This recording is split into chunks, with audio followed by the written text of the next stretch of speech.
jumpa ovum. Bentukannya begini, Bu. Nah ini. Kecil sih, Bu, cuman diperbesar. Ini dia sel induk nih. Sini sudah ada Nur Muhammad di setiap tubuh manusia. Nanti dia berbelah-belah. Makanya sel induk itu setelah berbelah-belah menjadi sel yang banyak. Ya, banyak. Ini teorinya ya. Kita nggak usah hafalin. Cuman saya mau bilang bahwa ini ada landasan ilmiahnya. Ya. Next lagi. Jadi ada dokter Korea yang mencoba ngambil sel induk jantung seseorang.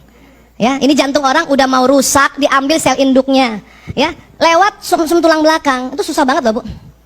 Nih stem cell dicari mana sel induknya. Baru dimasukin lagi. Bersihin, masukin lagi, ya.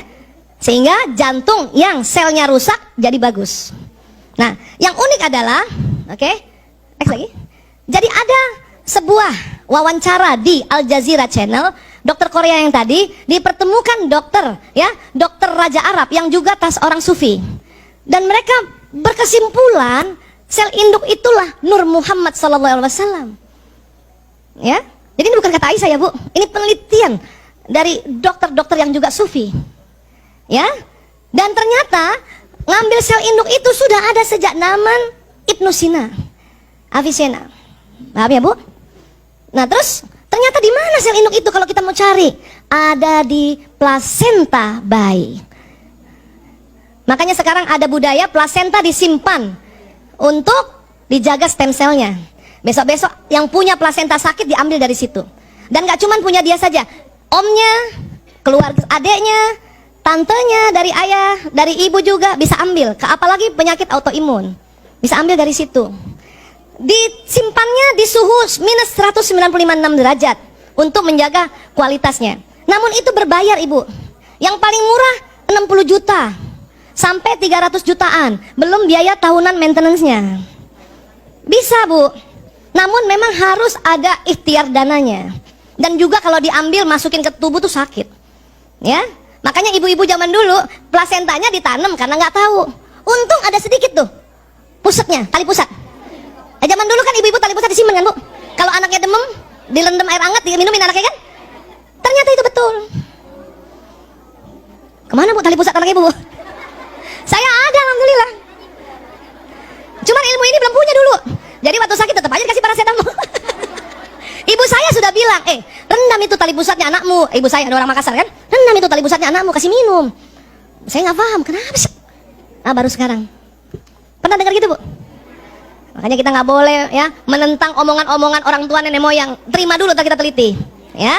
Nah sekarang ya, mampukah kita membangkitkan Nur Muhammad SAW dengan cara yang benar dan tepat dalam batang tubuh kita? Ada cara lain selain kita simpan apa? Tadi kan sudah sepakat, cahaya kita dari Nur, cahaya yang keluar dari tubuh kita dari Nur Muhammad. Nah sekarang bagaimana menyambungkan cahaya kita dengan Nur Muhammad, cahaya Muhammad, dan sekarang Rasulullah sudah ya telah tiada, tentu ruhnya. Ya, next. Itulah maka salah satu dari jutaan, ya, jutaan yang tersirat dari ayat ya Quran Al-Ahzab 56. Bismillahirrahmanirrahim. Innallaha wa malaikatihi yusholluna 'alan nabi. Terus apa lagi? Ya ayyuhallazina amanu shollu alaihi wasallimu tasliman. Kenapa sih disuruh? Dulu kita patuh karena di Quran, kita ikuti terus. Sekarang buah kepatuhan kita itulah diteliti bahwa kalau kita salawat, stem cell di dalam tubuh kita nyala. Karena tubuh kita itu dari stem cell. Stem cell itu dari Nur. Maka kalau ibu jantungnya agak sakit, ya, jangan cepat-cepat minum obat dokter dulu. Langsung Allahumma shalli wa sallim ala sayyidina Muhammad, Allahumma shalli wa sallim. Kenapa harus diulang-ulang? Stem cell agak di dalam tubuh. Ini jantung segede itu dia agak dalam. Jadi harus diulang-ulang. Kok bisa sampai di jantung? Tadi lewat sistem saraf yang membawa salawat kita. Dan harus diulang-ulang supaya apa? Kena stem cellnya. Kalau stem cell kena, Bu, wih, sel yang rusak digantikan. Maka ibu kalau lutut sakit juga ya. Tadi suruh apa kalau supaya kita tidak ngilu-ngilu lututnya? Allahu Akbar, Subhanallah, Allahumma shalli wa sallim ala sayyidina Muhammad, Allahumma. Ibu bayangin arahkan ke situ. Allahumma shalli wa sallim ala sayyidina Muhammad, Allahumma shalli wa sallim ala sayyidina Muhammad, Allahumma shalli wa sallim. Ya, Bu. Makanya tadi saya bilang kalau watak ibu lagi angot-angotan, baca salawat. Allahumma shalli wa sallim ala sayyidina Muhammad, Allahumma shalli. Itu anak ibu lagi angot-angotan. Ibu ya punya anak SMP, kita bulan lalu udah belajar kan? nggak bisa sembarangan ngomong sama anak SMP kan. Mending ibu belai-belai kepalanya, pas dikena wataknya, Allahumma sholli wa sallim ala sayyidina Muhammad, Allahumma sholli wa sallim ala sayyidina Muhammad. Begitu. Jangan dikit-dikit nasehatin anak lewat mulut. Anak SMP lewat mulut, ya dia reject. Mending kita bacain salawat. Sini sayang, ibu aku sebel banget, sakit kepala ya, sini ibu pijetin.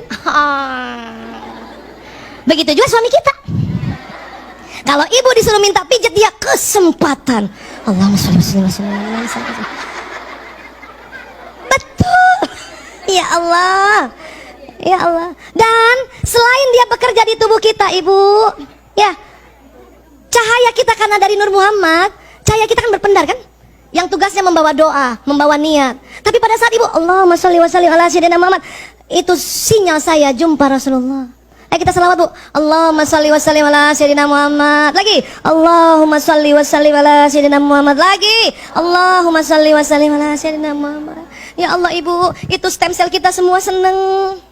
Kemudian sinyal kita bawa, ya, salawat kita sampai Rasulullah. Itu makanya Rasulullah kenal kita, bu. Badan kasar kita dirumil, tapi badan bioplasmi kita jumpa Rasulullah. Nggak mungkin nggak ada sebuah mekanisme yang membuat Rasulullah kenal semua umatnya. Ternyata lewat salawat itu, apa yang datang? Sinyal, ruh, nur. Tadi nih salawat kita, bu. Rasulullah langsung tahu, oh ini ada Aisyah Dahlan datang, ada Ibu Yanti Iwan datang, ada Bunda Ineke datang. Yang ikut salawat tadi ya, yang tadi diam aja enggak. Paham? Makanya mengapa buka doa dengan salawat? Supaya apa? Sinyal kita sampai lapisan langit ke-7. Karena disepakati oleh ulama, ruh Nabi, ruh Rasul, ruh orang beriman disimpan Allah pada saat alam barzah ini di lapisan langit ke-7. Jadi kalau ibu mau doa, mengapa kita diminta salawat dulu? Allahumma sholli wa sallim ala sayyidina Muhammad. Ya? Al-Fatihah ila ruh, gitu ya, kepada Rasulullah, agar sinyal kita dibuka dulu oleh Allah sampai langit ke-7, bu. Panjang nggak, bu? Orang 4G aja panjang, apalagi sampai langit ke-7. Ibu punya anak dimanapun di belahan bumi ini, kalau ibu sudah buka doa dengan salawat, sampai sinyal ibu tempat itu. Kalau buatan manusia 4G, kita 40G 40, bu. Paham ya, bu? Keren kan? Maka dengan salawat itu saja kita sudah dapat syafaat di dunia, dibantu oleh Allah lewat perantara nabinya, untuk kita memanjangkan sinyal kita. Untuk apa sih? Emang di dunia untuk apa, bu? Saling memberi pesan. Nah, kenapa ibu pegang terus itu gadget? Untuk saling memberi pesan kan? Padahal manusia adalah gadget alam semesta. Kita nggak ada gadget, nggak usah takut, bu. Kita bayangin aja wajah siapa, bicara sama dia, sampai, bu. Tergantung dia lagi tidur apa enggak.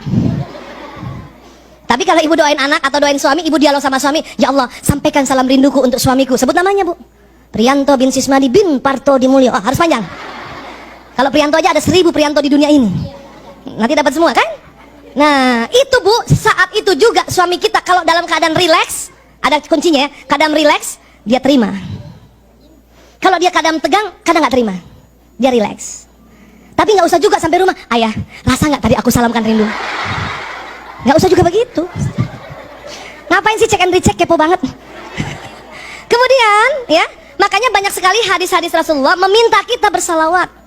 Ya, salah satunya barang siapa membaca salawat untukku pada waktu subuh sebanyak 10 kali dan pada waktu sore sebanyak 10 kali, maka ia akan memperoleh syafaatku pada hari kiamat. Gak mungkin ada mekanisme yang tidak menghubungkan kita dengan Nabi saat ini. Apa itu? Badan bioplasmi kita, sinyal kita. Ya Allah. Bahkan salah satu hadis Rasulullah, ya, mengatakan kalau ada hambaku bersalawat, ruhku kembali lagi ke jasadku dan menjawabnya. Makanya kalau kita lagi di Raodah, bu, itu dekat sekali sama Robi, baik jasad dan ruhnya. Mau ke sana, bu? Yuk. Insya Allah ya, luar biasa ya.